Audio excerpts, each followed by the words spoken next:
তৃতীয়টো চেপ্টাৰ আমি আলোচনা কৰাৰ পূৰ্বে আমি জানিব লাগিব আমাৰ তৃতীয়টো চেপ্টাৰত আছেনো কি আমি যদি চাওঁ আমাৰ তৃতীয়টো চেপ্টাৰত কিহৰ বিষয় আছে মোৱামৰীয়া গণবিদ্ৰোহ তোমালোকৰ বহুতে হয়তো মোৱামৰীয়া গণবিদ্ৰোহৰ কথা শুনিছা আৰু হয়তো বহুতে মোৱামৰীয়া গণবিদ্ৰোহৰ কথা শুনা নাই এতিয়া কথাটো হ'ল যে মোৱামৰীয়া কাক কওঁ আমি মোৱামৰীয়া গণবিদ্ৰোহ মানেনো হয় কি সো এই যেটো আমাৰ তৃতীয়টো অধ্যায় এই তৃতীয়টো অধ্যায়ত আমি কি পঢ়িব লাগিব প্ৰথমতে আমি সেইখিনি চাই ল'ব লাগিব আমি তো এনে যিকোনো এটা অধ্যায়টো আমি আৰম্ভ কৰি দিব নোৱাৰো হয়নে তাৰ আগত আমি জানিব লাগিব যে সেই অধ্যায়টোত আমি কোনবোৰ বিষয়ৰ ওপৰত গুৰুত্ব দিব লাগিব সো আমি যদি চাওঁ প্ৰথমতে আমি গুৰুত্ব দিব লাগিব আমাৰ মোৱামৰীয়া সকলৰ যেটো পৰিচয় হয় এই পৰিচয়টোৰ ওপৰত গুৰুত্ব দিব লাগিব তাৰ পিছত আমি গুৰুত্ব দিব লাগিব আমাৰ মোৱামৰীয়া সকলৰ যে বিদ্ৰোহ কৰিছিলে কি কাৰণত তেওঁলোকে বিদ্ৰোহ কৰিবলগীয়া পৰিস্থিতিৰ উদ্ভৱ হ'ল কাৰণ আমি জানো আমাৰ ইতিহাসত যিমান বিলাক বিদ্ৰোহ সংঘটিত হৈছে প্ৰত্যেকটো বিদ্ৰোহৰ কিন্তু কিছুমান কাৰণ আছে ঠিক তেনেদৰে আমাৰ অসমত যেতিয়া মোৱামৰীয়া গণবিদ্ৰোহ হৈছিল এই মোৱামৰীয়া গণবিদ্ৰোহৰ কিন্তু কিছুমান নিৰ্দিষ্ট কাৰণ আছিল যাৰ পৰিপ্ৰেক্ষিতত এই মোৱামৰীয়া যিসকল লোক আছিল এই লোকসকলে আহোম যেটো ৰাজবংশ এই ৰাজবংশৰ বিৰুদ্ধে তেওঁলোকে এক বিদ্ৰোহৰ ঘোষণা কৰিছিল এইটো কিন্তু আমাৰ আহোম যেটো ৰাজ্য আছিল এই গোটেই আহোম ৰাজ্যখন কিন্তু কপাই তুলিছিল ঠিক আছে এই মোৱামৰীয়া গণবিদ্ৰোহে গতিকে ইমানেই এটা শক্তিশালী গণবিদ্ৰোহ আছিল যে গোটেই আহোমৰ যেটো ভেটি এই ভেটিটো কপাবলৈ সক্ষম হৈছিল এই মোৱামৰীয়া গণবিদ্ৰোহে গতিকে এই মোৱামৰীয়া গণবিদ্ৰোহৰ কাৰণবিলাক আমি আলোচনা কৰাৰ লগতে আমি আলোচনা কৰিব লাগিব মোৱামৰীয়া বিদ্ৰোহৰ আৰম্ভণিটো কেনেকৈ হৈছিল কেনেকৈ আৰম্ভণি হৈছিল মোৱামৰীয়া সকলৰ এই বিদ্ৰোহৰ গোটেই পৰিঘটনাটো কি কাৰণত বা কেনেকুৱা এটা পৰিপ্ৰেক্ষিতত পৰি এই মোৱামৰীয়া সকলে এক বিদ্ৰোহৰ ঘোষণা কৰিলে সো কেনেকৈ এই বিদ্ৰোহটো আহোম সকলে দমন কৰাৰ কাৰণে তেওঁলোকে প্ৰচেষ্টা হাতত লৈছিল আৰু তাৰ ফলাফলসমূহনো কি হ'ল সেই সকলোখিনি কথাও আমি ইয়াত আলোচনা কৰিব লাগিব আৰু একেবাৰে এখন আহিলে কেপ্টেইন ৱেলছৰ অসম দেশৰ বিৱৰণ ওকে সো আমি ইয়াত মুঠতে আমি কিহৰ বিষয়ে আলোচনা কৰিম মোৱামৰীয়া গণবিদ্ৰোহৰ বিষয়ে আলোচনা কৰিম ঠিক আছে ওকে মোৱামৰীয়া গণবিদ্ৰোহ এইটো তোমালোকে দেখিবলৈ পাইছা এয়া মোৱামৰীয়া গণবিদ্ৰোহ ঠিক আছে সো মোৱামৰীয়া গণবিদ্ৰোহত সাধাৰণতে যেটো আমাৰ ৰাজবংশ সেই সময়ছোৱাত আহোম যেটো ৰাজবংশ আছিল আহোম ৰাজবংশৰ বিৰুদ্ধে এটা বহুত ডাঙৰ এটা বিদ্ৰোহ সূচনা হৈছিল যেটো বিদ্ৰোহক আমি মোৱামৰীয়া গণবিদ্ৰোহ বুলি কওঁ সো কেনেকৈ এই মোৱামৰীয়া গণবিদ্ৰোহ হ'ল কোনবিলাক মানুহে এই গণবিদ্ৰোহত আগভাগ লৈছিল কাৰণ যেতিয়া এটা গণবিদ্ৰোহ হয় ন গণবিদ্ৰোহটো আৰম্ভণি আসাম লোকে কৰে পাছৰ পৰ্যায়ত অন্যান্য কিছুমান লোকেও তেনেকুৱা ধৰণৰ বিদ্ৰোহৰ প্ৰতি সমৰ্থন আগবঢ়ায় গতিকে এই মোৱামৰীয়া বিদ্ৰোহটোৰ আৰম্ভণি কোনে কৰিছিল কোনবোৰ লোকে সমৰ্থন কৰিলে আহোমসকলে এই গোটেই মোৱামৰীয়া বিদ্ৰোহটো দমন কৰিবৰ কাৰণে কেনেকুৱা ধৰণৰ প্ৰচেষ্টা হাতত লৈছিল সেই সকলোবোৰ কথা আজি আমাৰ এই ক্লাছত আমি আলোচনা কৰিম ওকে তোমালোকে যদি ইয়াত যদি চোৱা ইয়াত কোৱা হৈছে যে মোৱামৰীয়া বিদ্ৰোহ অসম ইতিহাসৰ এটা গুৰুত্বপূৰ্ণ আৰ্থ সামাজিক আৰু ৰাজনৈতিক পৰিঘটনা বুলি কৈছে ঠিক আছে আমাৰ যেটো আহোম ৰাজবংশ হয় এই আহোম ৰাজবংশৰ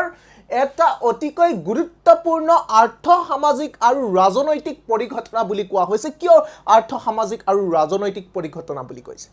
কাৰণ আমি যদি চাওঁ এই মোৱামৰীয়া বিদ্ৰোহৰ ফলস্বৰূপে আমাৰ অৰ্থনৈতিক প্ৰভাৱ পৰিছিল আহোম ৰাজবংশত সামাজিক যেটো গাঁথনি আছিল এই গোটেই সামাজিক আন্তঃগাঁথনিটোৰ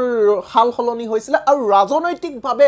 এই মোৱামৰীয়া সকলে কেনেকৈ আহোম সকলৰ ওপৰত নিজৰ প্ৰভুত্ব প্ৰতিষ্ঠা কৰিবলৈ সক্ষম হৈছিল কিছু ক্ষেত্ৰত দেই কিছু ক্ষেত্ৰত বা মাজতে কিছুমান এনেকুৱা সময় আছিল য'ত আহোম সকলৰ ওপৰত মোৱামৰীয়া সকলে কিন্তু নিজৰ প্ৰভুত্ব প্ৰতিষ্ঠা কৰিবলৈ সক্ষম হৈছিল ওকে আমি যদি চাওঁ এই মোৱামৰীয়া বিদ্ৰোহটোৰ আৰম্ভ হৈছিল মূলতঃ স্বৰ্গদেউ লক্ষ্মী সিংহৰ দিনত আহোম ৰজা স্বৰ্গদেউ লক্ষ্মী সিংহৰ দিনত প্ৰশ্ন সুধিব পাৰে কাৰ দিনত আৰম্ভ হৈছিল আহোম ৰজা স্বৰ্গদেউ লক্ষ্মী সিংহৰ সময়ছোৱাত কিন্তু এই মোৱামৰীয়া যেটো বিদ্ৰোহ এই বিদ্ৰোহটো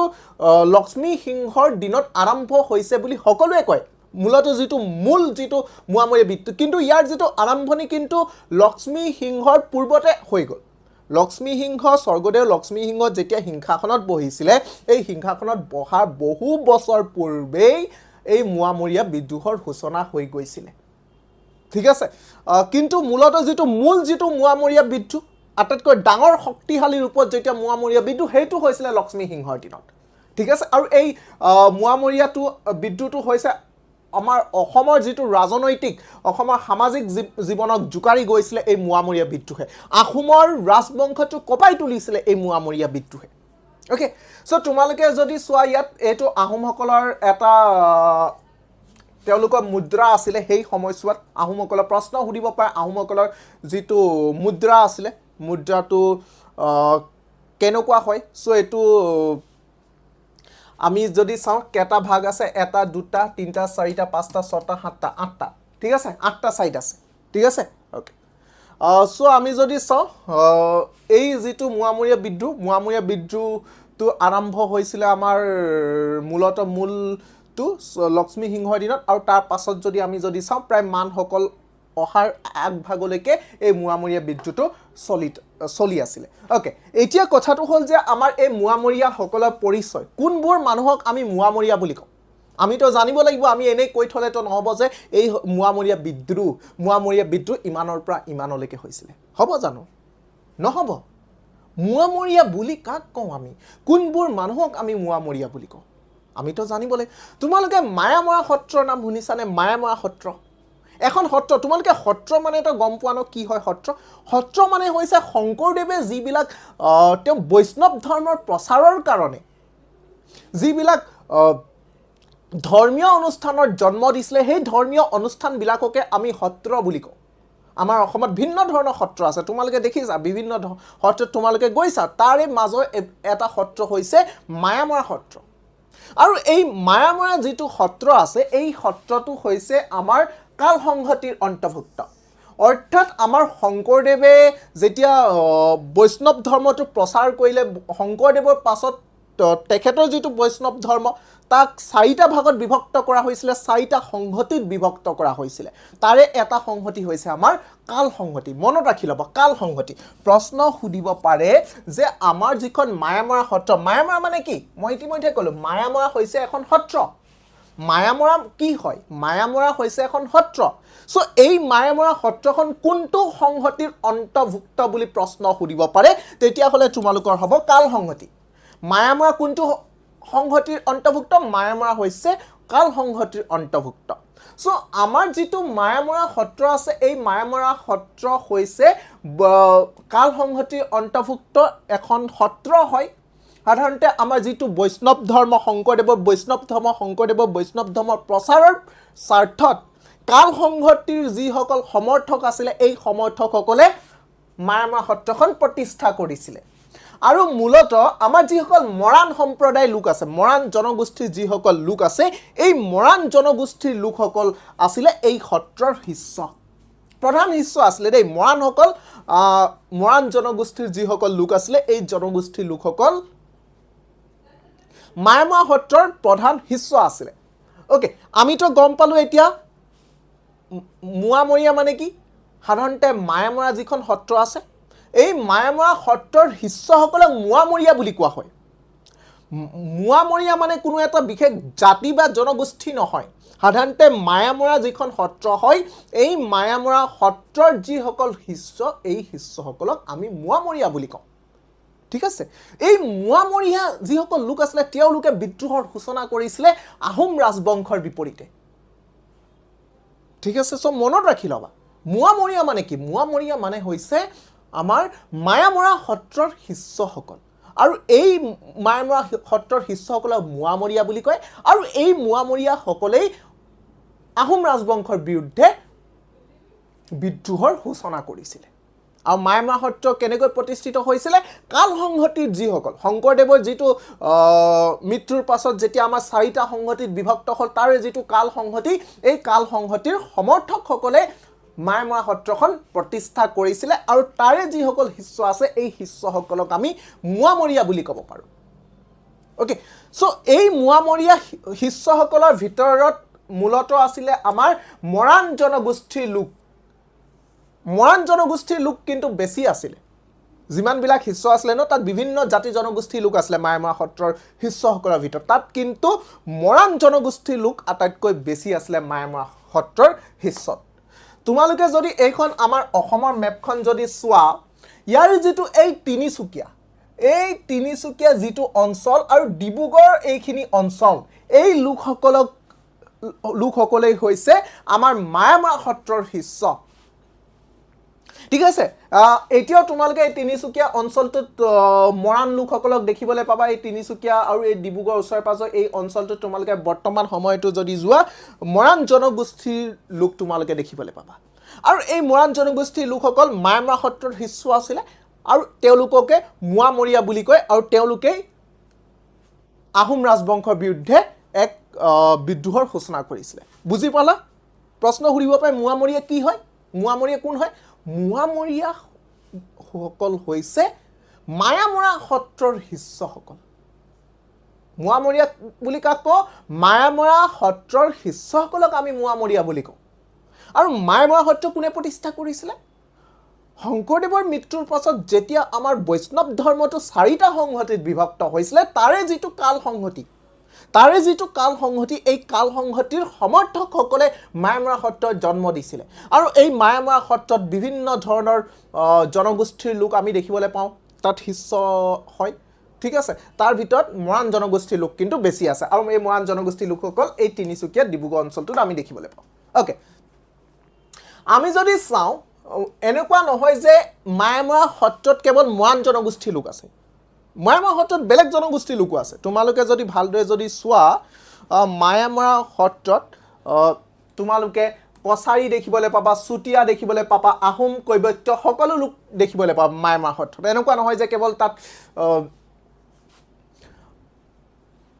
মৰাণ লোকসকল আছে ঠিক আছে তাত তোমালোকে কছাৰী চুতীয়া আহোম কৈবৰ্ত সকলো লোক দেখিবলৈ পাবা ওকে নেক্সট আমি যদি চাওঁ আৰু এটা গুৰুত্বপূৰ্ণ তোমালোকে মায়ামৰা সত্ৰ বা মোৱামৰীয়াসকলৰ বিষয়ে চাই ল'ব পাৰা সেইটো হৈছে যে আমাৰ যিটো ক্ষুদ্ৰ সম্প্ৰদায় যিসকল ক্ষুদ্ৰ সম্প্ৰদায় লোক আছে এই ক্ষুদ্ৰ সম্প্ৰদায় লোকসকল এই মায়ামৰা সত্ৰৰ যিসকল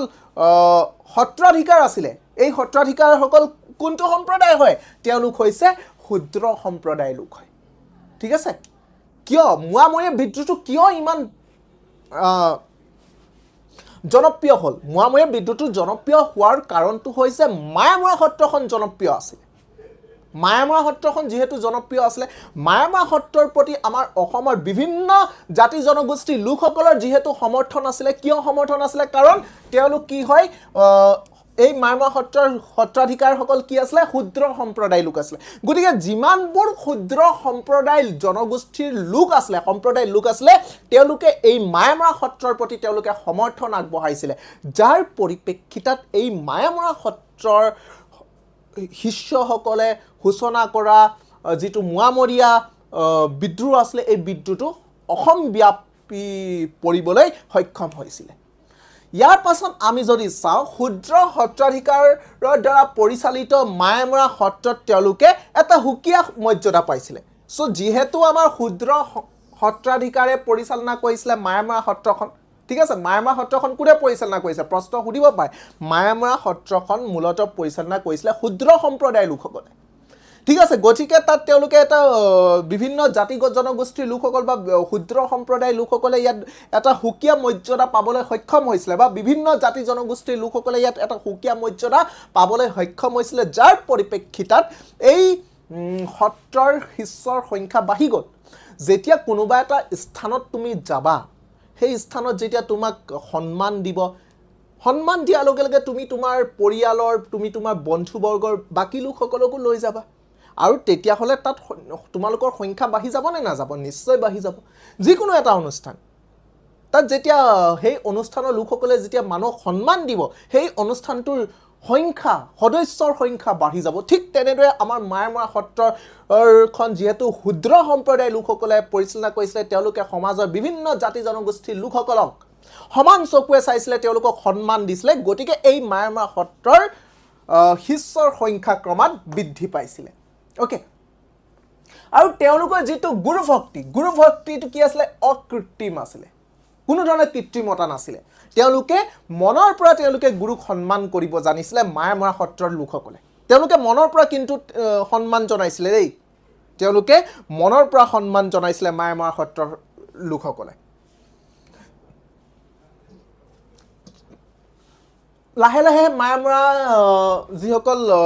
সত্ৰ আছে এই সত্ৰৰ শিষ্যৰ সংখ্যা ইমানে বাঢ়ি গ'ল তাৰ পাছত আমি যদি চাওঁ যিসকল মহন্ত আছিলে মহন্ত সকলৰো শক্তিৰ উত্থানত যথেষ্ট অৰিহণা যোগাইছিলে ঠিক আছে সো আমাৰ মায়ামৰা যিটো সত্ৰ আছিলে মায়ামৰা সত্ৰৰ ফলস্বৰূপে যেহেতু তাত ইমানেই শিষ্যৰ সংখ্যা বাঢ়ি গ'ল আৰু তাৰ ফলস্বৰূপে তাৰ যিসকল মহন্ত আছিলে এই মহন্তসকলৰ যিটো শক্তি এই শক্তিৰ উত্থানতো এই তেওঁলোকে অৰিহণা যোগাইছিলে পাছলৈ সত্ৰৰ এই বাঢ়ি অহা শক্তিৰ লগত আহোম ৰাজশক্তিৰ মনোমালিন্য হোৱাটো স্বাভাৱিক আছিলে কাৰণ মায়ামৰা সত্ৰখন কি হয় এটা ধৰ্মীয় অনুষ্ঠান আহোম ৰাজবংশটো কি হয় এখন সাম্ৰাজ্য কাৰণ মায়ামৰা সত্ৰখন ক'ত আছিলে আহোম ৰাজবংশৰ ভিতৰৰ এটা মাথো ধৰ্মীয় অনুষ্ঠানে আছিলে তোমালোকে যদি চোৱা এখন ধৰি লৈছো আহোম সাম্ৰাজ্য ইয়াৰ ভিতৰত এটা ধৰ্মীয় অনুষ্ঠান হৈছে ঠিক আছে এইটো হৈছে মায়ামৰা বা মোৱামৰীয়াসকল মায়ামৰা সত্ৰ সো এইখন মাথো এই আহোম ৰাজবংশটোৰ ভিতৰৰ এটা ধৰ্মীয় অনুষ্ঠানহে মাথো কিন্তু যেতিয়া মায়ামৰা সত্ৰৰ প্ৰতি শিষ্যৰ সংখ্যা ক্ৰমাৎ বাঢ়ি গৈছে তেতিয়া এই মায়ামৰা সত্ৰৰ যিসকল লোক আছিলে তেওঁলোকে আহোমৰ ৰাজবংশৰ সিদ্ধান্তৰ বিৰুদ্ধে কিছু কিছু ক্ষেত্ৰত তেওঁলোকৰ সিদ্ধান্ত গ্ৰহণ কৰিছিলে যাৰ পৰিপ্ৰেক্ষিতত মায়ামৰা সত্ৰ আৰু আহোমসকলৰ মাজত কিছু প্ৰকাৰৰ মনোমালিন্য ঘটাটো আমি দেখিবলৈ পাইছিলো বহু ক্ষেত্ৰত তেওঁলোকৰ মাজত মনোমালিন্য ঘটিছিলে ঠিক আছে ওকে আৰু যাৰ পৰিপ্ৰেক্ষিতত ইতিহাসত আটাইতকৈ দীৰ্ঘকাল জুৰি সংঘটিত হোৱা ভয়াবহ মোৱামৰীয়া গণবিদ্ৰোহ আৰু যেতিয়া আহোমসকল আৰু এই মায়ামৰা সত্ৰৰ যিসকল শিষ্য আছে এই শিষ্যসকলৰ মাজত যেতিয়া মনোমালিন্য ঘটিলে ন তোমালোকে নিশ্চয় গম পোৱা দুটা অনুষ্ঠানৰ মাজত যেতিয়া মনোমালিন্য ঘটিব তেতিয়া এটা অনুষ্ঠানে নিশ্চয় অন্য এটা অনুষ্ঠানৰ বিৰুদ্ধে গৰজি উঠিব ঠিক তেনেদৰে যেতিয়া আহোম ৰাজবংশটো এটা ইমান ডাঙৰ এটা ৰাজ পৰিয়াল আছিলে ঠিক আছে ইমান ডাঙৰ এটা ৰাজবংশ আছিলে তাৰ অধীনত মায়ামৰা সত্ৰখন প্ৰতিষ্ঠিত আছিলে গতিকে তেনেকুৱা এটা পৰিপ্ৰেক্ষিতত যেতিয়া মায়ামৰা সত্ৰৰ প্ৰতি জনসাধাৰণৰ সমৰ্থন পাবলৈ সক্ষম হ'ল তেওঁলোকে লাহে লাহে তেওঁলোকৰ আহোম ৰাজবংশৰ লগত মনোমালিন্য ঘটিলে আৰু যাৰ পৰিপ্ৰেক্ষিতত এই মোৱামৰীয়া লোকসকলে আহোম ৰাজবংশৰ বিৰুদ্ধে এক গণবিদ্ৰোহৰ সূচনা কৰিছিলে ঠিক আছে ওকে আৰু ইয়াকে আমি মোৱামৰীয়া গণবিদ্ৰোহ বুলি ক'ব পাৰো ওকে ঠিক আছে এইখিনিতে যদি আমি চাওঁ